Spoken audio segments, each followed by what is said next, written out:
There's something in the mountains people swear they've seen. Glowing eyes, low to the ground, and watching from the trees. Some say it screams. Others say it doesn't make a sound at all. But almost everyone agrees on one thing. If you see it, it's definitely already seen you. The mountains of Appalachia have always been a place of mystery. Long before the roads and the towns, these ridges held stories. Stories of creatures, spirits, and things that fall somewhere in between. Welcome to Haunted Hollers and Eerie Encounters, stories from the Smoky Mountains and beyond. I'm your host, Stormy Skies, and tonight's story is one of the most well-known, but also the most misunderstood. The woman who became the Watcher. Because depending on who you ask, she's either a monster or something else entirely. In Appalachia, they call it the Wampus Cat, a creature said to roam the forests just after dark or just before dawn. Half cat, half something else. Large, powerful, with glowing yellow eyes that seem to cut straight through you. Some say it can walk on two legs. Others swear it moves like a shadow on all fours. And in different parts of the South, they don't even agree on what it is. A cat-like creature, an ancient spirit, or something in between. A creature that screams, or one that watches, waiting in silence.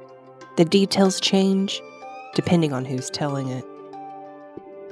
But if you go back far enough, before the campfire stories, you will find the root of this tale. And the Wampus Cat didn't begin as a monster. In Cherokee history, there was a village living in terror. A spirit, Awa, the spirit of madness, was plaguing the people. It didn't just kill, but broke people. One look, and a man would lose himself completely. The warriors wanted to fight it, but the elders knew you don't fight something like that with pure physical strength alone. So they sent their best, a man named Standing Bear. He was strong, skilled, and respected in the community. He left, and weeks later, came back. Alive, but not whole. His eyes were empty. His mind had gone. And by Cherokee custom, he was already considered dead once he could no longer protect his people. His wife, Running Deer, refused to accept that ending. She wanted revenge. So she went to the shamans, and they gave her something very powerful, but dangerous. A mask. The face of a bobcat. They told her if she wore it, she could face Awa using the wildcat spirit, but she must catch it by surprise. And there would be a cost.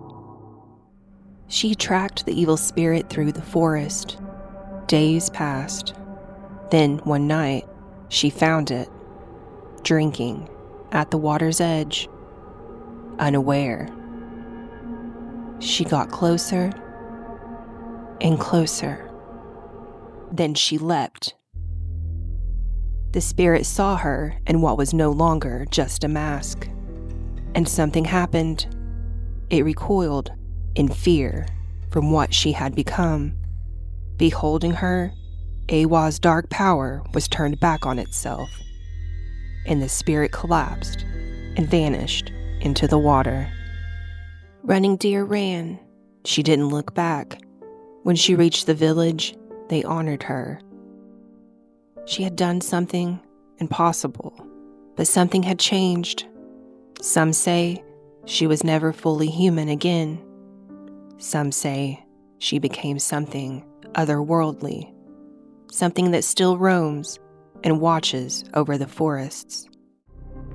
And over time, the story not only spread, it evolved.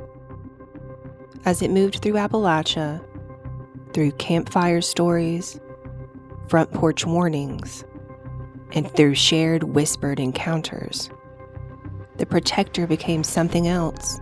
The woman she once was became forgotten, and in her place, something wild was left behind, what they call the Wampus Cat. Today, people still claim to see her, eyes glowing in the dark, something pacing just beyond visibility, hiding in the trees. Something that feels aware and watchful, waiting, every once in a while, stalking. A man was hunting late one night. He said his dog suddenly stopped, began whimpering, and refused to move forward. Then came the smell, something foul, wet, and rotting. And then a sound behind him, a howl. He turned and saw it. Glowing yellow eyes, tall, standing upright, and watching him. He ran and didn't stop until he reached a nearby house and slammed the door behind him, just as something hit it from the outside, hard, over and over again, shaking the door. Whatever was out there eventually left, but its presence never left the minds of those that witnessed it.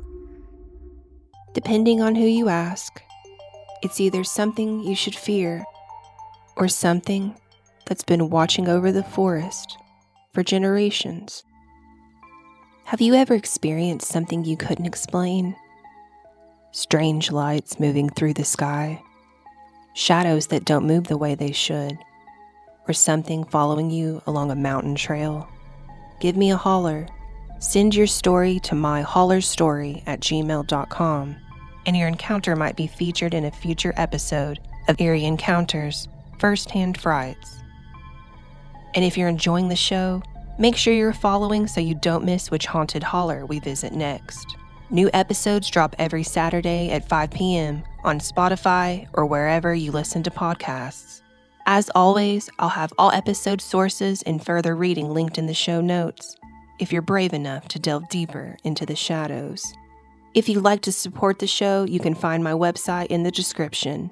Your follows, likes, and shares help more than you know. The mountains of Appalachia have always been a place of mystery. Long before the roads and towns, these ridges held stories of strange creatures, wandering spirits, and encounters no one could explain. And even today, deep within the forests of the Great Smoky Mountains, people still report seeing things they can't quite understand. At times, I catch myself watching the forest because I have to wonder if something might be watching back. This has been Haunted Hollers and Eerie Encounters with Stormy Skies. Thank you for listening and for stepping with me into the shadows of Appalachia. Until next time, stay out of the hollers after dark.